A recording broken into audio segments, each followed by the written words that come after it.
a Thalia veio nos presentear com a sua beleza, com o seu carinho e principalmente com o seu charme, o seu amor, não é, que ela tem dado para todos nós brasileiros aqui. O Natal está chegando e a Thalia gostaria de deixar uma mensagem para todas as crianças de todo o Brasil que estão nos assistindo agora, né?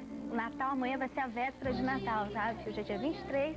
E você, qual a mensagem, Thalia, que você deixaria para todas as crianças do Brasil que vêm curtindo tanto o teu trabalho, que te amam de verdade? Les deseo toda la paz, todo el amor, toda la felicidad en el mundo para ellos. Todas las bendiciones de Dios, que estén siempre con ellos, que siempre sean felices y que siempre hagan lo que quieran. Aí, então, para vocês, a Thalia especialmente dando uma mensagem de Natal. Thalia, nós aqui do Brasil, nós aqui do Eliana e Companhia, te desejamos tudo de bom, que Deus te ilumine muito. E que neste Natal você consiga realizar ainda muito mais e cada vez mais os seus sonhos. É o que nós aqui, os nossos pequenininhos, te desejam de coração.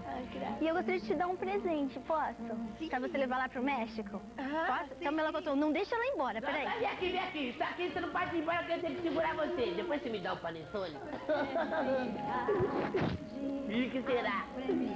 Atenção, atenção! Especialmente pra você. Pra você levar pro México, pra você nunca esquecer da gente aqui. ¡Qué grande, idéntica! Gostou? Gracias, gostou muito. Agora, eu gostaria que você desse um presente pra mim e pra todas as crianças do Brasil. Você poderia cantar mais pra gente? Pode?